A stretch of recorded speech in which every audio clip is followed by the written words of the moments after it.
भारत गौरव आचार्य श्री पुलक सागर जी गुरुदेव के प्रवचन और लेटेस्ट धार्मिक भजन व कार्यक्रम निशुल्क देखने व सुनने के लिए हमारे YouTube चैनल जीन शरणम मीडिया को आज ही सब्सक्राइब करें और सबसे पहले देखने के लिए बेल आइकन पर क्लिक जरूर करें। सुबह भी आकाश की लालिमा होती है और सांझ भी आकाश की लालिमा होती है। जब सूरज उगता है तो भी आकाश लाल हो जाता है और जब सूरज डूबता है तो भी आकाश लाल हो जाया करता है। सुबह प्रातःकाल पक्षियों का कलरव सुनाई देता है तो सांझ भी कलरव सुनाई देता है। फर्क कितना होता है कि सुबह की लाली उठाने का काम करती है और शाम की लाली सुलाने का काम किया करती है। और सुबह के पक्षियों का कलरव जो हुआ करता है वह घोंसलों को छोड़कर बाहर निकलने का होता है और शाम का जो कलरव होता है वह घर वापस लौटने का कलरव होता है। ध्यान रखें, सुबह सुबह पक्षी चहचहाते हैं, कलरव करते हैं, आकाश में पंख फैलाते हैं। ऐसा लगता है सुबह सुबह उन्हें देखो कि जैसे बड़े महोत्सव में शामिल होने के लिए जा रहे हो। पक्षियों के जीवन में कितना आनंद है, कितना संगीत है। पक्षियों के जीवन में प्रातःकाल इतना आनंद हुआ करता है, घोंसले से देखता है आकाश में सूरज आया, उषा काल में पंख फैलाकर आकाश में उड़ जाया करता है, मुक्त आकाश का आनंद लिया करता है। कभी देखना जब हवा का झोंका आता है तो एक वृक्ष कितनी मस्ती में झूमा करता है, कितने आनंद में आनंदित हुआ करता है। देखना कभी जिंदगी में विचार करना, नारियल का पेड़ अपनी मस्ती में झूमा करता है और गुलाब का पौधा अपनी मस्ती में झूम। कितना आनंद है इन वृक्षों में, इन पेड़ पौधों में। कभी देखना पहाड़ से गिरते हुए झरने को, उसके पानी में संगीत है, एक गीत है, एक सुर है। बड़े संगीत के साथ पानी झरना बनकर के धरती पर गिरा करता है। बड़ा आनंद है। कल कल निनाद करती नदी को देखना, कितना आनंद है उस नदी में। अपनी मस्ती में रहती है, अपनी मौज में रहा करती है। चिड़िया आनंदित है, पशु पक्षी आनंदित है। एक गाय का बछड़ा जब दौड़ करके रंभाता हुआ मां के पास आता है, इतना आनंद उस बछड़े में हुआ करता है। मान्यवर, मैं आपसे निवेदन करने जा रहा हूं कि पेड़ पौधे आनंदित है, नदी आनंदित है, तालाब आनंदित है, झरने आनंदित है। कितना आनंद है इस संसार में। सुखी सुख है मेरे भाई। विचार करिए आप, प्रकृति का कण कण आनंद में जी रहा है। आसमान आनंदित है। जब रात होती है ना तो हजारों सितारों को आसमान लेकर धरती पर अपना सौंदर्य का रूप दिखाया करता है। आकाश में चंद्रमा चमका करता है। ध्यान रखिए, ज्यों ज्यों रात गहरी होती है आकाश का सौंदर्य बढ़ते चला जाता है, बढ़ते चला जाता है। आकाश आनंदित है, धरती आनंदित है, नदियां आनंदित है, पेड़ पौधे आनंद में जी रहे हैं, पशु पक्षियों के जीवन में आनंद है। अफसोस है आदमी के चेहरे पर आनंद दिखाई नहीं दिया। आदमी क्यों निराश है? आदमी क्यों उदास है? आदमी को ऐसा क्या हो गया है? एक चींटी भी जीना चाहती है, एक नासमझ जानवर भी जीना चाहता है, पर आदमी को क्या हो गया? ये मरने के षड्यंत्र रचा करता है, ये मरने की तैयारी किया करता है। आज तक किसी जानवर के मुख से ना सुना होगा कि हे भगवान हमें उठा ले, लेकिन आदमी के मुख से तो कई बार सुना है कि अब इस जिंदगी को जिया नहीं जाता, हे भगवान मुझे इस जीवन से उठा ले, इस जीवन से मुक्ति दे दे। क्या घट जाता है हमारे जीवन में ऐसा? आदमी मृत्यु के षड्यंत्र क्यों रचता है? ये आदमी अपनी ही हत्या करने के लिए तैयार क्यों है? मान्यवर, अपने ही जीवन से लाचार हो गया ये इंसान, अपने आप का दुश्मन बन गया। अब अभी तो ये सुना था कि दूसरे दुश्मन हुआ करते हैं, हम ही अपनी जिंदगी के दुश्मन खुद बन करके तैयार हो गए हैं। आपने जीवन से अपने आप को खतरा हो गया। कभी आपने सुना किसी भैंस ने आत्महत्या की हो? सुना? कभी विचार किया है? कभी आपको अखबार में पढ़ने को मिला है कि आज एक भैंस ने गुस्से में आके आत्महत्या कर ली है? कोई जानवर आत्महत्या नहीं करता है। किसी भी जानवर को समय से पहले मौत को बुलाते हुए आपने ना देखा होगा। कोई देवता समय से पहले मरने का नहीं सोचा करते हैं। नार की सोच भी ले तो मर नहीं सकते हैं। आदमी को क्या हो जाता है कि क्यों जीवन से हार गया? थोड़ी सी प्रतिकूलताएं आई और आदमी जिंदगी से हार जाता है। नहीं मेरे भाई, समस्याएं किसके जीवन में नहीं होती हैं? राम के जीवन में समस्या थी, महावीर के जीवन में समस्या थी, कृष्ण के जीवन में समस्याएं थी, जीसस के जीवन में समस्याएं थी, आचार्य शांति सागर के जीवन में समस्याएं थी, आचार्य कुंद के जीवन में समस्याएं थी। समस्याएं किसके जीवन में नहीं होती है? ऐसा कोई है? समस्याओं से रहित जीवन नहीं होता, ध्यान रखिए। और हकीकत में देखा जाए तो समस्याओं का नाम ही जिंदगी हुआ करता है। आसानी से जिंदगी मिल जाए तो जीने का मजा खत्म हो जाएगा। एक बात बताइए, यदि समस्याएं नहीं हो तो फिर जीने का मजा क्या है? जिंदगी जिंदा दिली का नाम है, मुर्दा दिल क्या खाक जिया करते हैं। ध्यान रखिए, जिंदा दिल बनिए।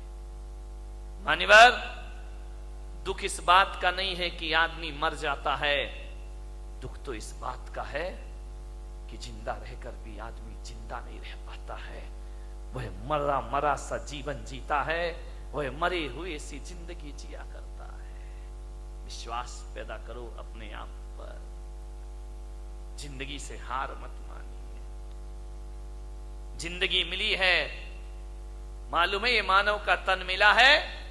शास्त्रों में कहा है, ग्रंथों में कहा है, 84 लाख शरीर छोड़े हैं तब जाकर ये मानव का शरीर तुमको प्राप्त हुआ है। 84 लाख योनियों में हमारा जन्म हुआ है। कितने जन्म हम नाली के कीड़े बने होंगे, कितने जन्म पक्षी बने होंगे, कितने जन्म हम कीचड़ में कीड़ों की तरह रेंगे होंगे।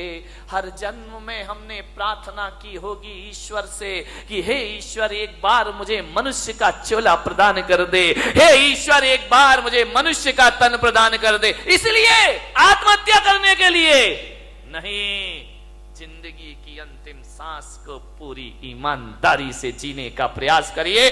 अंतिम सांस भी पूरी जिंदा दिली के साथ जिएंगे। क्यों हार जाता है आदमी?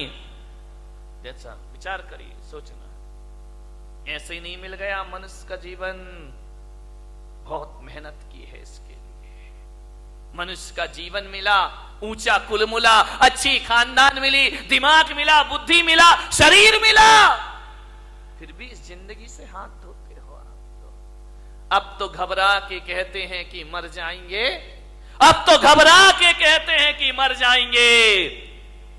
मरकर भी घबरा गए तो फिर बताओ अब किधर जाएंगे? दूसरा हमारे पास कोई रास्ता है नहीं। जिंदगी मिली है, अच्छे से जियो, तरीके से जियो, सलीके से जियो। बहुत कम जीवन मिला है, इसे उदासियों में मत गुजारिए। जिंदगी भीख में नहीं मिलती, जिंदगी बढ़ के छीनी जाती है। जिंदगी भीख में नहीं मिलती, जिंदगी बढ़ के छीनी जाती है। अपना हक संग दिल जमाने से छीन पाओ तो कोई बात बने। सर झुकाने से कुछ नहीं होगा, सर उठाओ तो कोई बात बने। पोंछ कर अश्क अपनी आंखों के मुस्कुराओ तो कोई बात बने, मुस्कुराओ तो कोई बात बने। उदास मत जियो, जिंदगी को पूरे आनंद के साथ जीने का प्रयास करो।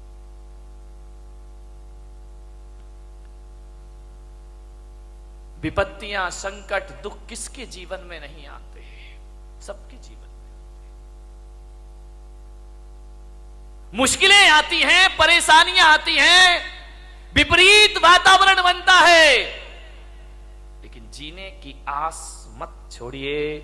जलजले आते हैं, तूफान आते हैं, उड़ीसा में चक्रवात आता है, गुजरात में भूकंप आता है, हजारों लोग बेघरबार हो जाया करते हैं।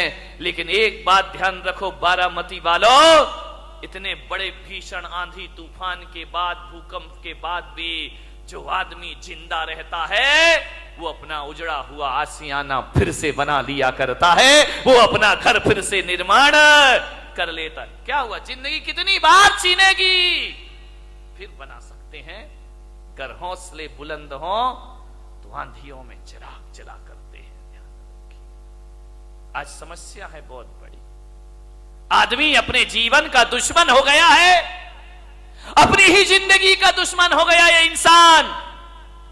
शहरों में बड़े बड़े व्यापारी आत्महत्या कर रहे हैं, महानगरों में व्यापारी आत्महत्या कर रहे हैं, गांव में किसान आत्महत्या कर रहा है, घरों में किशोर आत्महत्या कर रहे हैं, महिलाएं आत्महत्या कर रही हैं। थोड़ा सा निराशा हुई, थोड़ा सा मन का नहीं हुआ, थोड़ा सा प्रतिकूल वातावरण हुआ और आदमी मरने को तैयार है। और एक बात बताओ, बारामती के लोगों से मेरा निवेदन है, इस पंडाल में ऐसा कोई व्यक्ति बैठा है जिसने आज तक आत्महत्या का विचार ना किया हो? है कोई महान आत्मा? मैं दर्शन करना चाहता हूं। एक बार भी पूरी जिंदगी में मरने का विचार नहीं। महिलाओं तुम्हारी तो जय हो पंचम काल की।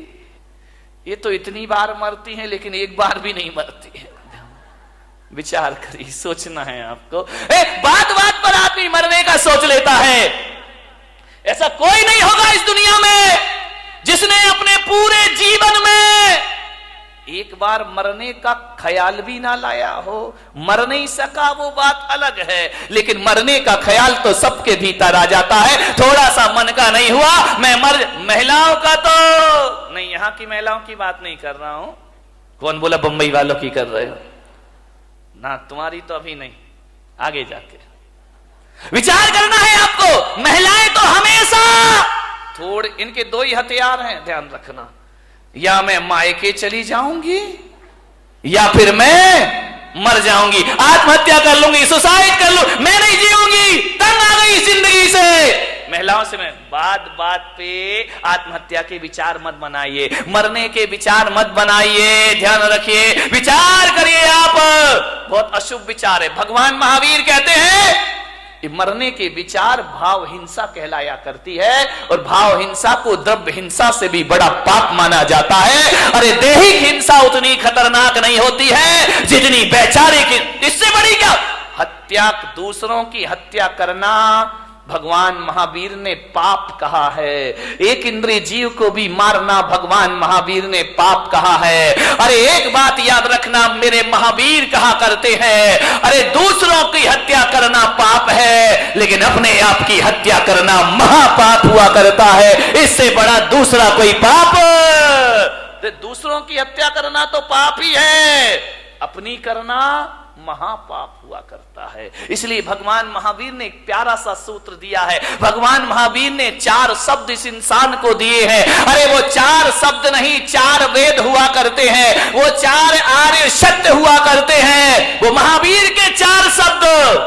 ध्यान रखना, इनसे बड़ा ना कोई आगम होता है, ना शास्त्र होता है, ना पुराण होता है। महावीर ने इस दुनिया को केवल 4 शब्द दिए हैं। महावीर ने इतना ही कहा है, इस मानव जीवन को सफल करना है तो 4 सत्य में जियो। वो 4 सत्य है, वो 4 वेद है, वो चारों धाम की यात्रा है। वो 4 शब्द इस धरती को दिए, जियो और जीने दो। इससे बड़ा कोई धर्म ग्रंथ नहीं हुआ करता है, इससे बड़ा कोई शास्त्र नहीं हुआ करता है, इससे बड़ा कोई आगम नहीं हुआ करता है। न वेद है, न पुराण है, न कुरान है। 4 शब्द में उन्होंने अपनी पूरी देशना को समाहित कर दिया, 4 शब्द में पूरे दर्शन को रख दिया भगवान महावीर ने। ऐसे दार्शनिक हुए, उन्हें ज्यादा बोलने की जरूरत नहीं पड़ी। भगवान महावीर से पूछा गया कि आप बताइए एक सेंटेंस में धर्म का सार क्या है, तो महावीर ने कहा जियो और जीने दो। ध्यान रखिए, सारी दुनिया समा गई इसमें, सारे ग्रंथ समा गए इसमें। ध्यान रखना, 11 अंग 14 पूर्व का सार समाया है। ये इतना साधारण अक्षर नहीं है, इतने साधारण शब्द नहीं है कि बैनरों पर लिखवा दिए जाए वो हमारी इतिश्री हो जाए। ध्यान रखिए, जियो और जीने दो। भगवान महावीर ने सबसे पहले कहा है जियो, ध्यान रखना, उसके बाद जीने दो। मैंने कहा ऐसा क्यों कहा है, स्वार्थी क्यों बना दिया कि पहले खुद जियो फिर दूसरों को जीने दो। तो महावीर ने कहा ये स्वार्थ नहीं, ये परमार्थ हुआ करता है। अरे जो आदमी खुद जीना नहीं जानता है वो दूसरों को जीवन दान कहां से दे सकता है। पहले खुद जियो, कैसे जीना है, जब खुद ही नहीं जियोगे तो जीने दो कहां से आ जाएगा जीवन में। ध्यान रखिए, बहुत बड़ा शब्द है ये भगवान महावीर का। धर्मनिरपेक्ष है, सार्वजनिक है, यूनिवर्सल है। हिंदू हो, मुसलमान हो, सिख हो, ईसाई हो। कल एक सांसद महोदय मेरे पास आए, उन्होंने कहा महाराज भगवान महावीर पर कोई ऐसी पुस्तक है जो सरल शब्दों में लिखी गई हो। मैंने कहा पुस्तकें तो बहुत हैं, समझने वाला चाहिए। बोले नहीं, बिल्कुल सरल, बिल्कुल सरल।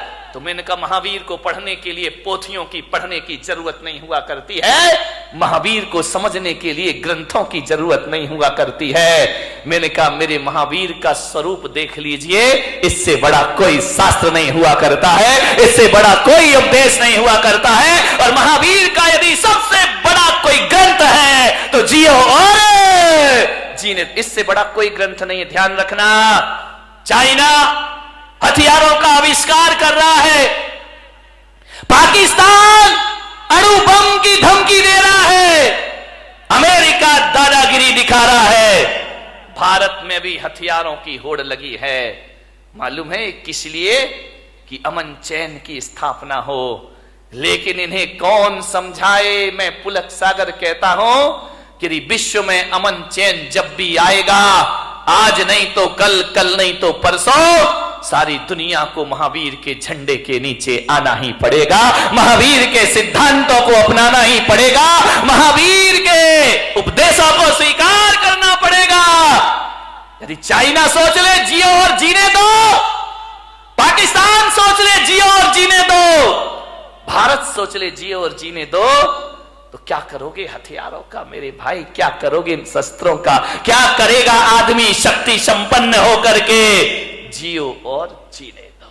जैन कुल में पैदा होके इन शब्द की महिमा नहीं समझ में आई, बहुत बड़ी ताकत है। जब घर में झगड़े हो, विवाद हो, लड़ाई हो, एक ही सूत्र अपनाना, जियो और, वहां हमारी समस्या महत्वपूर्ण हो जाती है, सूत्र महत्वपूर्ण नहीं होता है। सूत्र को महत्वपूर्ण कर लो, रातों रात घर के झगड़े समाप्त हो जाएंगे मेरे भाई। समाज में विवाद हो जाए, भाई भाई में विवाद हो जाए, परिवार में झगड़े हो जाएं, कोई कितनी भी बड़ी गलती कर दे, कितना भी बड़ा अपराध कर दे, आदमी एक सूत्र जुबान पर ले आए, जियो और जीने। क्या अपराधियों को जीने का हक नहीं है इस धरती पर? उन्हें भी जीने का हक है मेरे भाई, पापियों को भी जीने का हक है। महावीर जैसी दृष्टि, महावीर जैसा सोच। और मैं आपसे निवेदन करता हूं कि महावीर के इस देश में, महावीर के समाज में, महावीर के इस पंथ में आत्महत्या करना महावीर का सबसे बड़ा अपमान है मेरे भाई। इससे बड़ी कायरता दुनिया में कोई दूसरी नहीं हुआ करती है। आत्महत्या के विचार कभी मत बनाओ, विचार बनाना भी पाप है। मरने के पहले क्यों मर जाते हो? ध्यान रखिए, जिंदगी में जीने की बात ना रखिए। मरने में रखा क्या है? कौन सी बहादुरी मेरे भाई मरने में? कौन सा बड़ा मेहनत करना पड़ता है। दो चार भक्त मेरे पास आए, बोले महाराज हम आपके शिष्य हैं। तो मैंने कहा अच्छी बात है भाई, क्या करें? बोले हम आपके भक्त हैं। तो मैंने कहा ठीक है।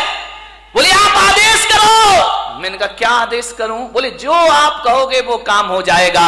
मैंने कहा तू मेरा शिष्य बन के क्या करेगा? बोले आपके लिए अपनी जान दे दूंगा, सब कुछ अर्पित है आपके लिए, तन अर्पित है, मन अर्पित है, जीवन अर्पित है। मैंने कहा जीवन नहीं चाहिए मुझे, तन नहीं चाहिए मुझे, मन नहीं चाहिए मुझे। तो बोले महाराज आपको क्या चाहिए? मैंने कहा मैं अपने भक्तों में ऐसे भक्तों को, ऐसे लोगों को मैं अपना भक्त नहीं बनाता हूं जो मेरे लिए जान देने को तैयार है। अरे मेरे लिए मरने को तैयार मत रहो। सच्चा भक्त यदि मुझ पे मर जाएगा तो वो सच्चा भक्त नहीं होगा। अरे महावीर भगवान को मरने वालों की जरूरत नहीं, महावीर भगवान को तो जीने वालों की जरूरत हुआ करती है। धर्म के नाम पर जियो मेरे भाई, धर्म के नाम पर मरो मत। महावीर ने नहीं कहा कि धर्म के नाम पर मरना, महावीर ने तो कहा है धर्म के नाम पर जीना। मरना कोई बहादुरी का काम नहीं है, 2-5 मिनट का काम है। एक फंदा लगाया, आंखें बंद की, 2 मिनट में जिंदगी खत्म। एक बंदूक लगाई, जिंदगी खत्म। गला घोट लिया, जिंदगी खत्म। मरना कौन सी बहादुरी है? मरने में टाइम कितना लगता है? 1 मिनट, 2 मिनट, 5 मिनट। मिट्टी का तेल डाला, आग लगाई, मर गए। ये कोई बहुत बहादुरी का काम नहीं है।